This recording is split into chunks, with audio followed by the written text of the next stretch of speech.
This is Get Inspired with Dr. Barb show. Hello, everyone. Welcome to Get Inspired with Dr. Barb. As usually on this podcast, we have incredible guests whose expertise, experiences can really change education for better. They can add to substantial change. And I like to think about it not just changing education, but really what we want to do is changing experiences that children have as far as education. Because right now in many schools, if you ask them what their experiences are, they might be not very happy, I think. So we are definitely trying to bring guests who have something really, really cool to add and change the way children experience education. And today we have a wonderful guest. Her name is Dr. Amy Hawrylchak. Welcome, Dr. Hawrylchak, or I should call you just Amy, depending on your preference. Just Just let me Amy works know. fine for me. Thanks so much. Really All appreciate right. you welcoming on your show.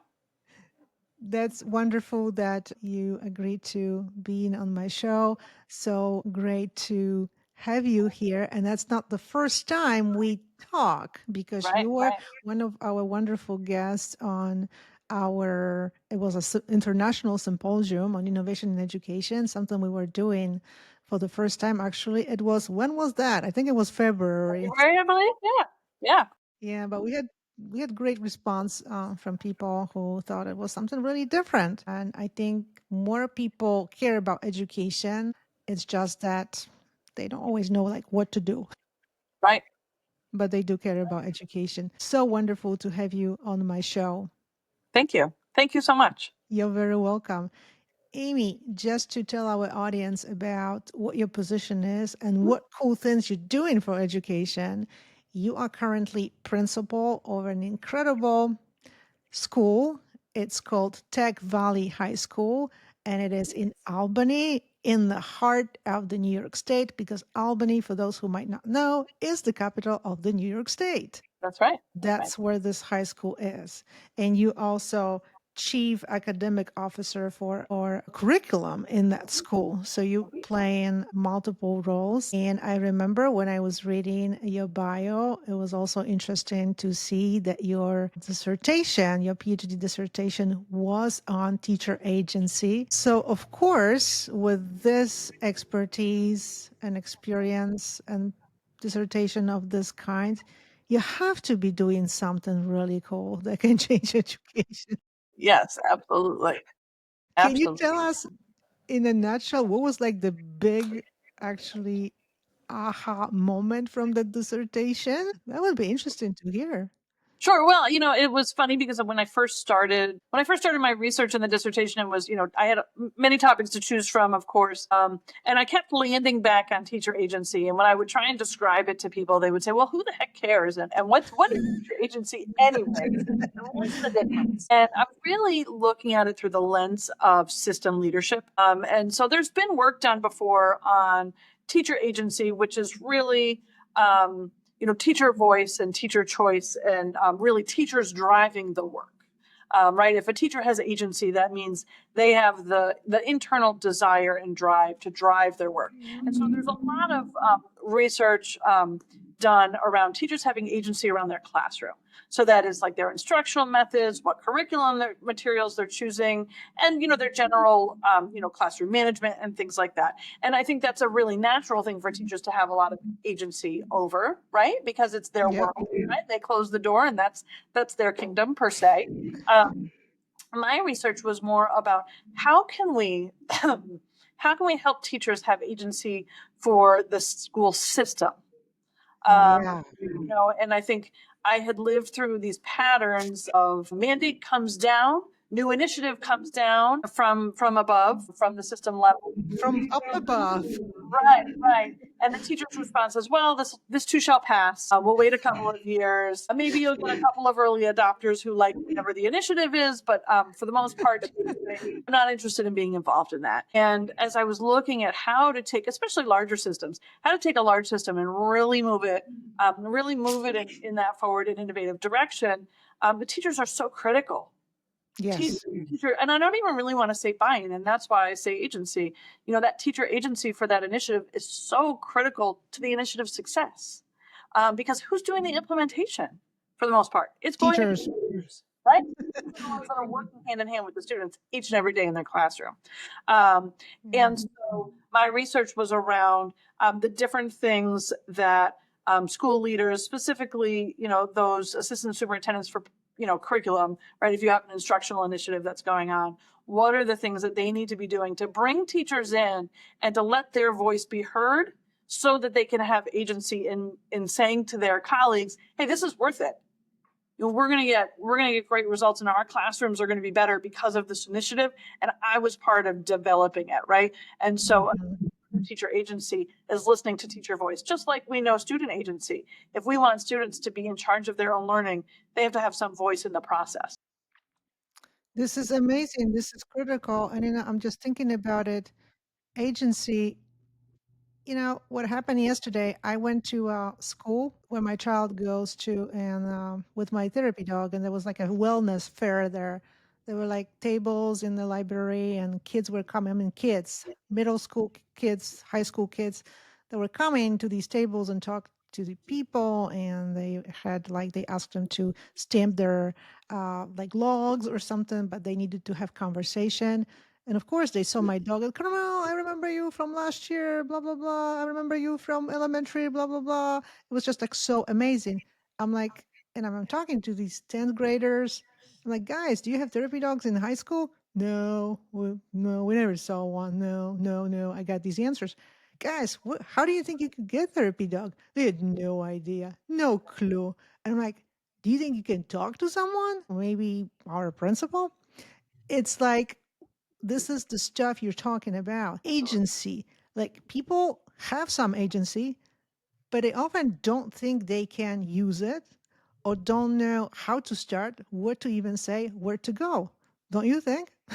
I really do, and in a previous role, I did a lot of work in the ninth grade transition, and one of the phrases we would say a lot to incoming ninth graders is, "You're going to have to make it happen for yourself in high school." Right? Some things are going to happen to you. You're going to watch a lot of things Yeah. happen, but we want you to make it happen. And if there's an idea and a thing that you want to do, you're going to be the one to go tell somebody your idea and make it happen. And to me, that's so connected with agency, because that's making your life happen, making your learning happen, making that improvement and innovation happen. Somebody's got to do it. Might as well be you, right?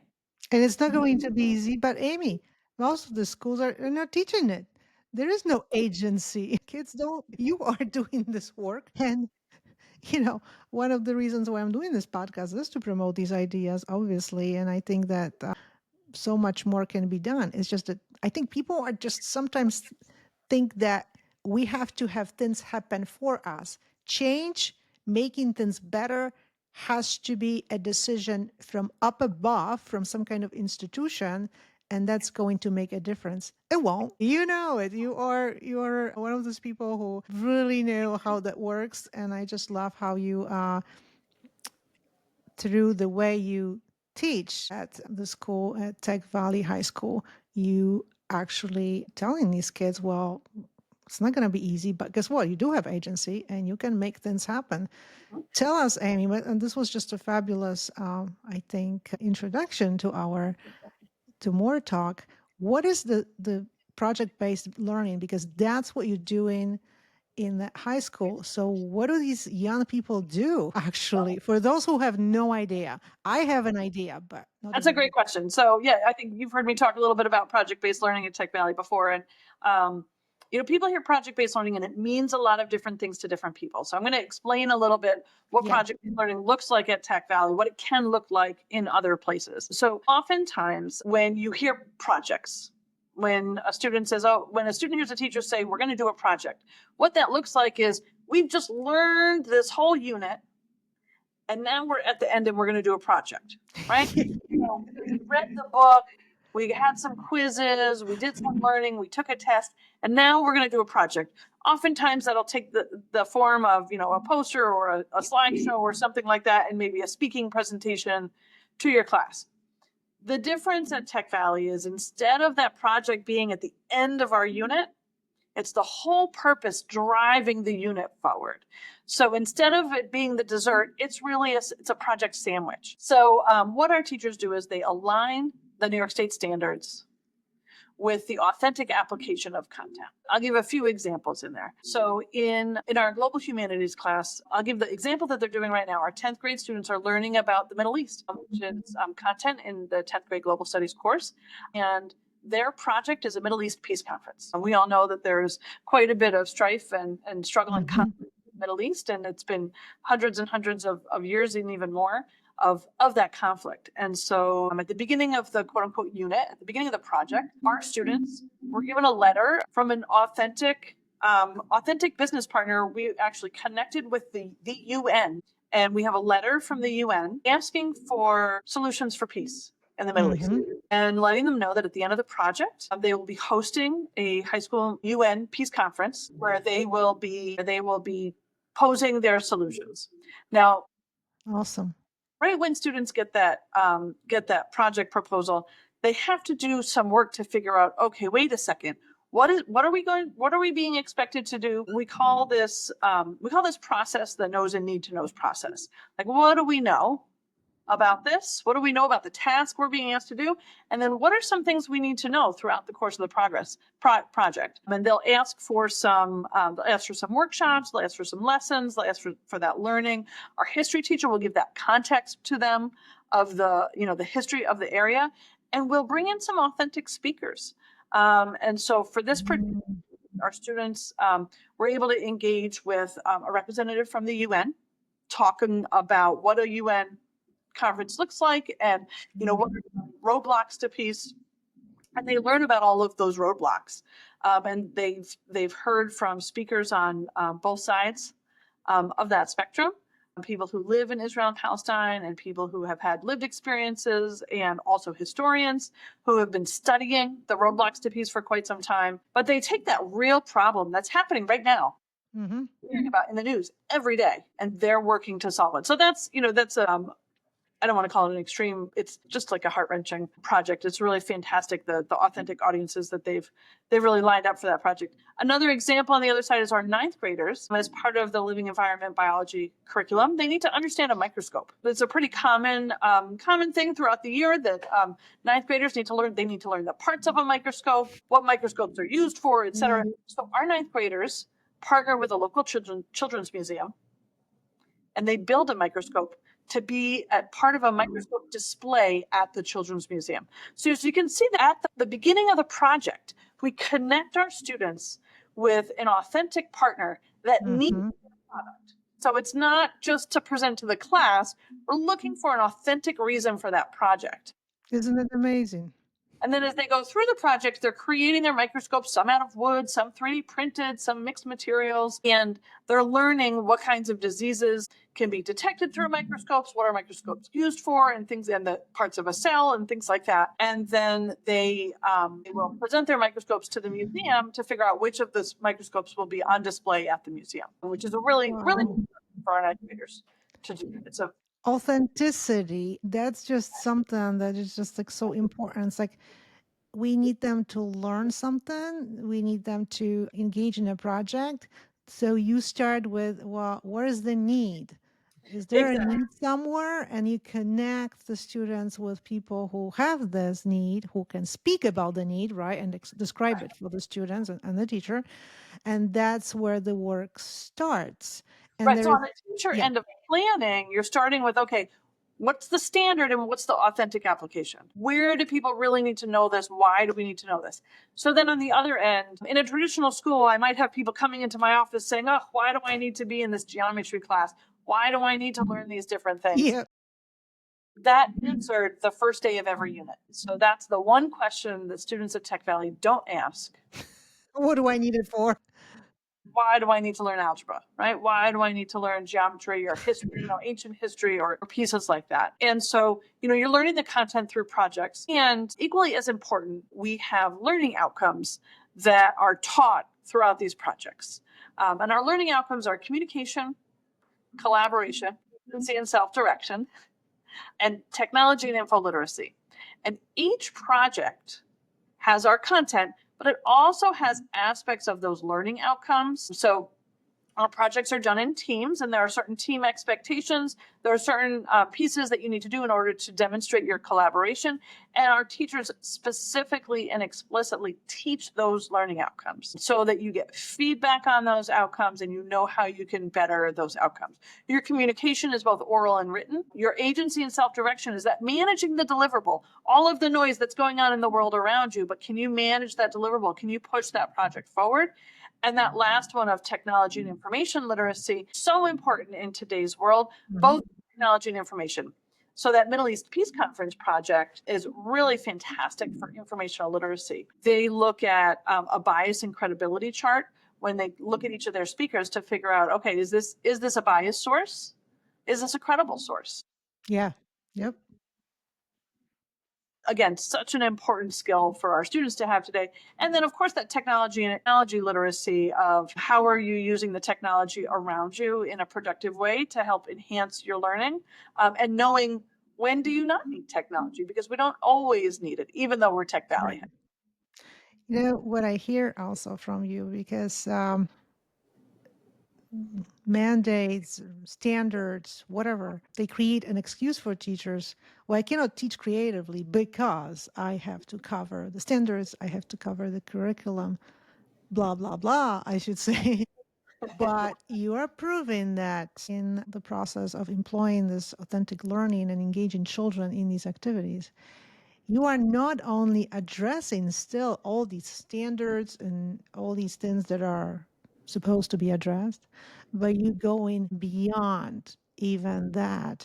So how do you ensure that the standards are addressed? When does the standard sort of matching with what they're going to do? When is this happening? If you could tell us a little bit about this process, because that can be very interesting actually for teachers who might think, well, I don't think I can teach creatively because I got these standards, right? Uh-huh. Uh-huh. Yeah, that's a really good question. Our teachers do curriculum maps every year. They update their curriculum maps, and their curriculum maps really look at what am I teaching and where do they fit into each project. Mm-hmm. And one of the things that they might do when you think about how much time things take, right? So you look at the standards and you kind of break them down throughout the year, and you look at, if I was in a traditional classroom, I might be spending 3 to 4 weeks on this group of standards. Well, that means my project can't be more than 3 to 4 weeks long. Give them some parameters for how much time that they can give to the standards. And it might mean that they're grouping the standards slightly differently based on what the projects are. Mm-hmm. It's very different in a humanities class than it is in a STEM-based class. I will say that. But there's so much authentic application of math. I mean, our algebra class, they build parabola-shaped solar collectors Wow. to find the best equation that might heat up water outside.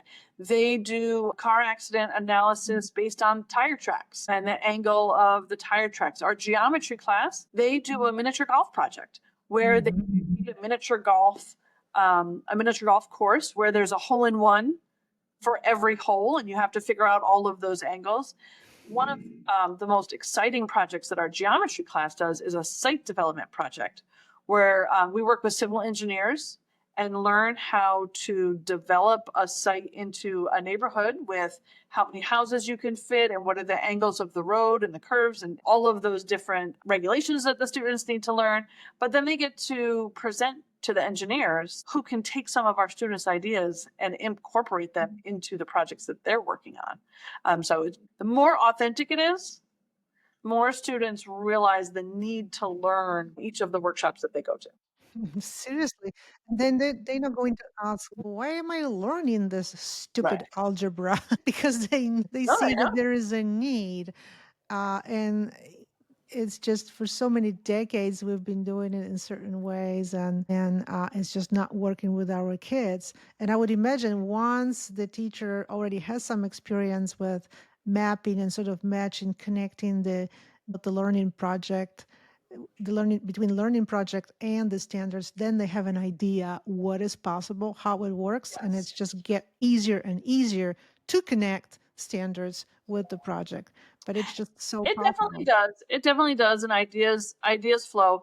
Our teachers Mhm. really use each other as resources quite a bit. And they work together a lot. We do quite a few Yeah. co-taught classes where we'll have combined classes like global humanities is global studies and English. But we have a number of other classes. Next year, we're going to have an envirostats class, which is environmental science and statistics, which really go together very, very well. And so our teachers the other piece of our teacher structure is we use feedback in our teacher structure a lot. So our teachers have one big room that we call the bullpen where they all have desks and they connect with each other really frequently. And we carve out time at staff meetings for staff to give each other feedback on new ideas. And we call that, we use the critical friends process for that. But I think that it does get easier at the same time. You always need help coming up with new ideas. Yeah. That collaborative process that we ask our students to do as they're working through teams, our teachers mirror that same process in their professional development. But I just love the depth of these collaborative project ideas because like world peace, it's this kind of more like a social studies, right? When we think about it. But then when you think about this project, it just gets even beyond thinking of this problem as like social studies, right? And then constructing like these learning about the microscopes. This is more science. But then again, there is so much more in this than just what we tend to think as science. Mhm. I mean, this is absolutely incredible. How do you think in this environment students of special needs do? So we have about a third of our students are students with disabilities, either IEPs or FARs, and we've had a 100% graduation rate since our school started. So I really firmly believe that project-based learning can be for all students. And one of the great parts of project-based learning is that um, it really opens up possibilities and allows students to show their strengths and show their understanding in some different ways. Wow. There are traditional ways, don't get me wrong, our students take state exams, they take tests and quizzes and things like that, but there are just more ways than only that for them to express their knowledge and understanding, right?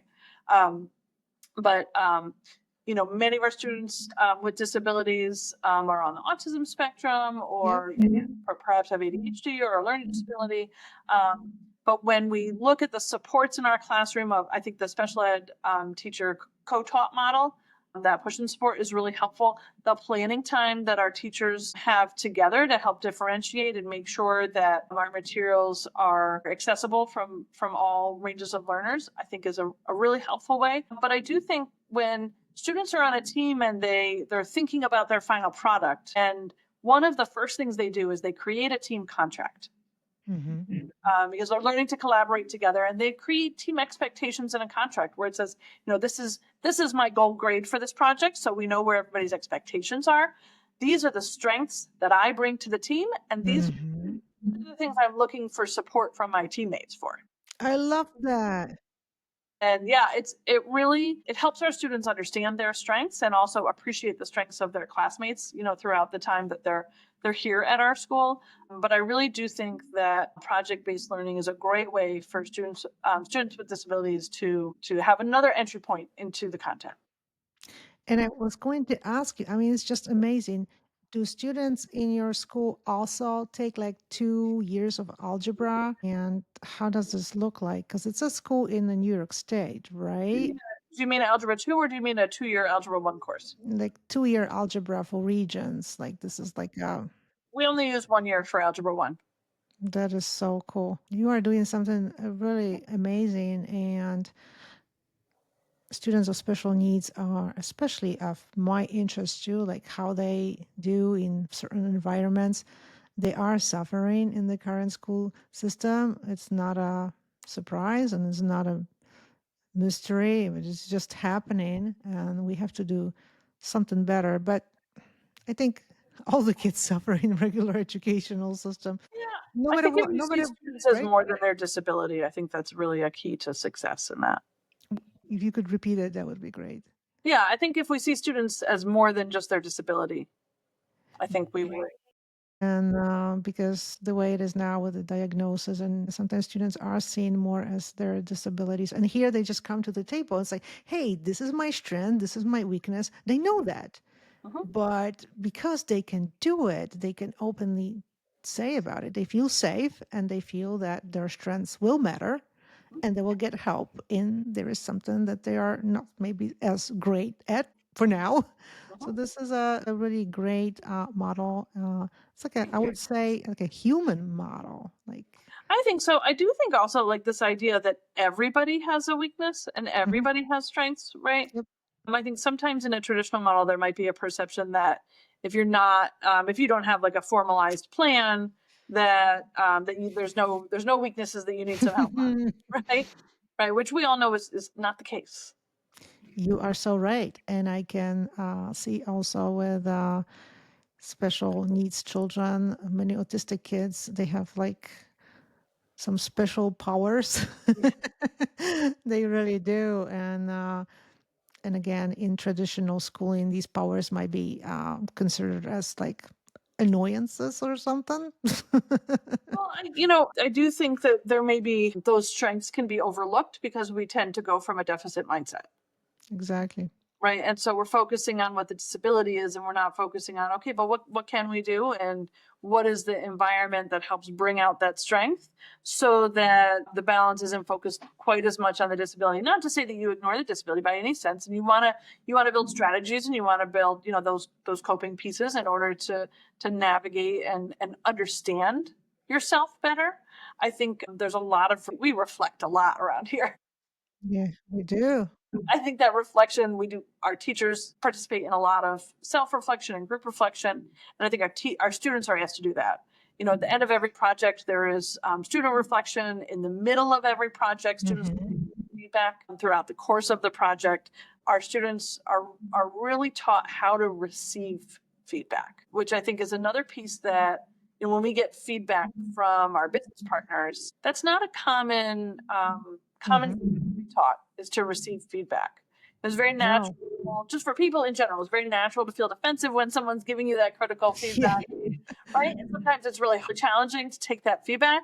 But we work a lot on specific language of our feedback so Yeah, that it can be heard in a more productive way.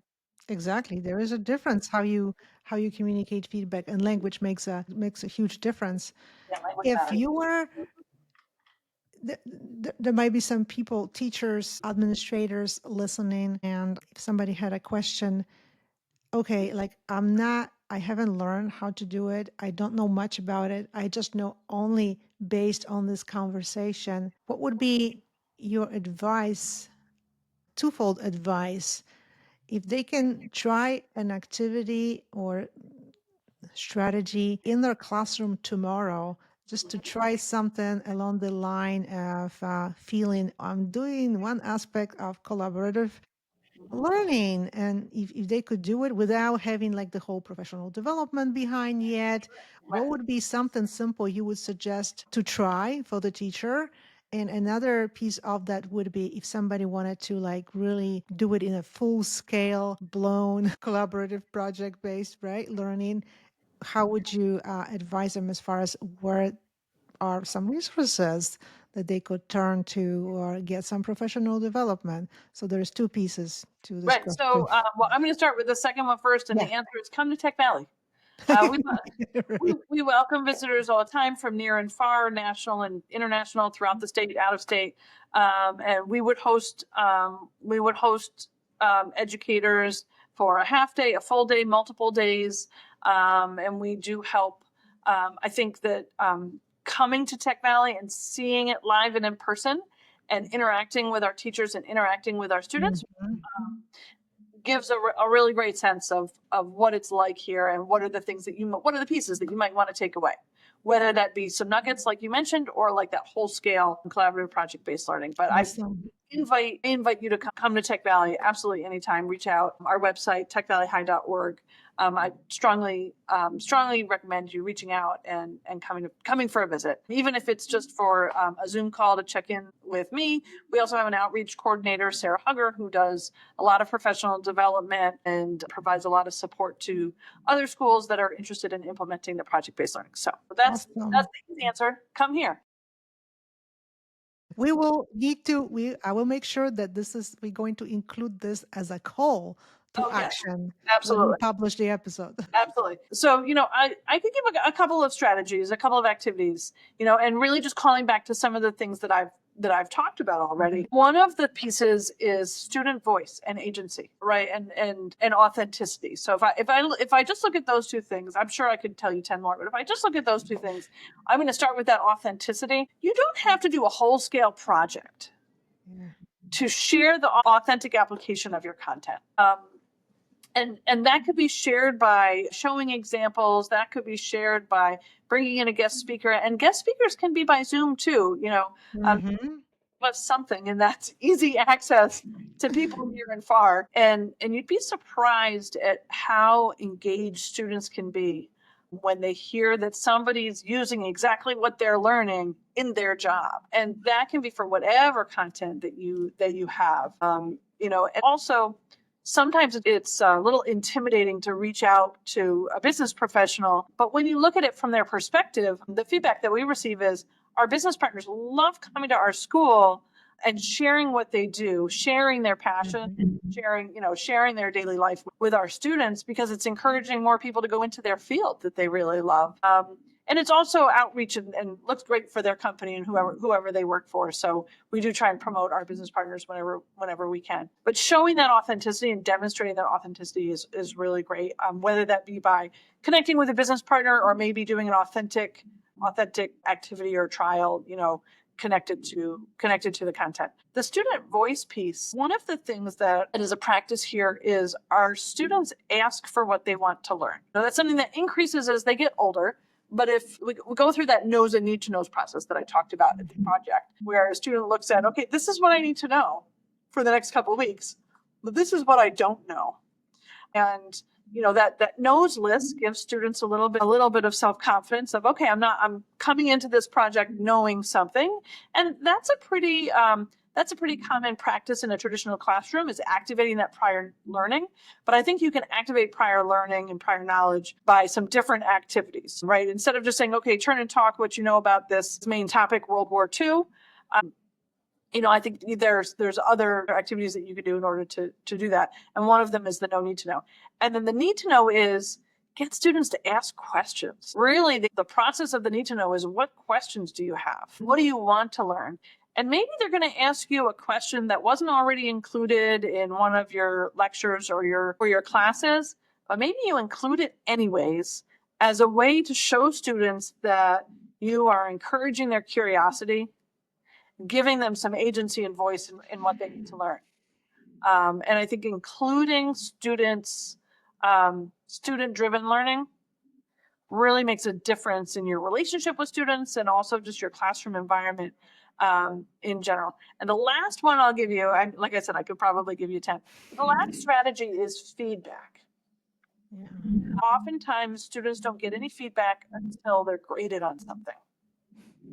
I highly encourage giving non-graded feedback. And we talked a little bit, Barb, about language and how language really matters. One of the things I mentioned before was the critical friends process as a method to give feedback. And it's pretty simple. I'm going to give you kind of the scaled down version of it. Basically, you share an idea. That could be an idea you have. It could be you're doing a presentation and maybe if you want to try it out first. So maybe you have students in groups of 2 to 4. If you have 4 students practicing presentations, they each practice their presentation. And then when they're done, the other 3 students say, what did they like about that presentation? And what do they wonder? And the wonder is, you have done a little bit differently. And so it does make the language a little softer. And you start with the likes. So they're getting feedback of something to change, but they're also getting feedback of something, oh, you should really keep doing this. And those likes, it's say it's a presentation or a speech or something like that. I know my own child had to do a debate in his 10th grade English class, and at home he practiced a whole bunch. And so he would have really loved some time in school to practice and get some feedback from his peers. And they might have said, oh, I liked how passionate you were about this. Or I noticed how you looked at your notes. I wonder if you could try to look at your notes less. And so, let's wonder or notice and wonder as a way to give that feedback. And I think that's a really helpful thing. It empowers students to give feedback to each other. And when you use a protocol like Critical Friends, you're giving some parameters on that feedback so that it's a respectful way to give that feedback.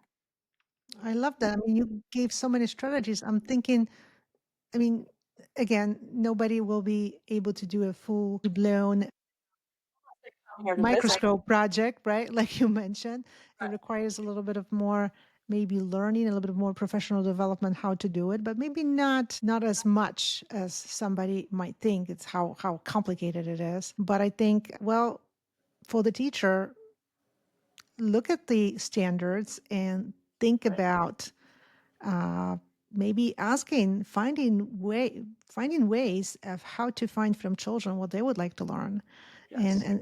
and learning about your children's desires to learn something, and then looking at the standards, right? And let's see how that would be a match here between the standards and what they are interested in. And then maybe just like simply what you say, inviting someone like an expert in that field. It doesn't have to be nationally known expert. It might be difficult to invite somebody like that, but there are ways of inviting experts. I mean, the chances that you might even have one in your own circle of friends and family, or children do, their Well, parents. and out, outside school partners ask us a lot, like, where do you get your business partners from? It's the network, Yeah. right? It might be who I know, it might be who a different teacher knows, right? And so, Mm-hmm. as a school, maybe you send that all school email to the rest of the teachers, say, hey, does anybody know anybody who works in manufacturing? Does anybody know anybody who Totally. has ever written anything, right? And maybe you're looking for an author, but they're not a novel author, but maybe they write, maybe they're a journalist and they go through the writing process. So you look for some of those connections. But when it comes to student driven content, imagine how valuable it is for students to know, hey, I asked them to teach me this and they did. Yeah. Yeah. And I think this really speaks about the power of learning from people who are not teachers. Right. You can learn so much. When I came with my dog as a therapy dog to school, and I was already an author of the books in that area, and I was reading to kids my first book about how we became a therapy dog team. And I was reading, and kids were naturally interested. And I wasn't a teacher there, right? I was a therapy dog partner, and kids were interested. They started to ask me questions. You wrote that book? Wow, you were an author? Did you publish the book? How difficult is this? I'm like, don't worry about it. It's actually easier than you think. Would you like to write some books? You can be authors. They're like, yeah, we would love that. And that's how in second grade, everybody wrote a book. I think, I mean, there were little chapters, but some kids had like 6, 7, 8 chapters of their little books. And some of these kids did not want to do any writing. It was so incredibly difficult to ask them to write like a couple words. And that's what happened. So this just really speaks to the power of authenticity. And the teacher role is so immense there, right? Because it's not like they don't have to learn everything from you, but you are Right. still their supporter, facilitator. Your role is actually even bigger than if they learned everything from you, but they don't have to learn everything only from you. I think you just hit the nail on the head right there, is that the teacher's role in a project based learning, the teacher's role is more of a facilitator. You are not the sage on the stage. You're not the only source of information that Mhm. learn from. And we do find that retention is much higher when you're learning from multiple sources and you're making those connections. Totally. Amy, this is absolutely amazing. If you could tell our audience about, well, we'll include all the important links in the show notes and social media posts, but if audience can follow you on social media, I know you're a busy person. You might not be as active on social media, but if there are accounts that would be worth mentioning, we would appreciate it. And also tell us about the website. Where Yep. would be the easiest way for the audience to go and check out what you're doing at Tech Valley High School? Absolutely. Yeah. So our website is techvalleyhigh.org and we're on Facebook and Instagram. We have an X account, but we do mostly focus on Facebook and Instagram. We're also on LinkedIn, and me personally, I'm on LinkedIn. So you can certainly follow me there. Mhm. We'd love to connect with you. Would love for people to reach out. And like I mentioned, come visit or meet with us virtually and follow the different projects that we do. And we'd be excited to hear from our audience. This is amazing because they can visit physically or virtually if it's out of state and not possible to sort of like I'm going there next week. Yeah, well, and actually, you can also check out our YouTube channel where you can Yeah. see some videos, what daily life looks like at Tech Valley and talking about our learning outcomes and such. This is amazing. It was just so fabulous to have you on my show. And we are asking the audience to follow the show Get Inspired with Dr. Barb, so you always have a notification about when the new episode comes out. And we would like you to share the ideas, and definitely follow Amy and Tech Valley High School, and get in touch if you have any questions. Thank you so much for being a part of our show today. Thank you so much, Amy. Thank you so much. This was really fun. This is Get Inspired with Dr. Barb.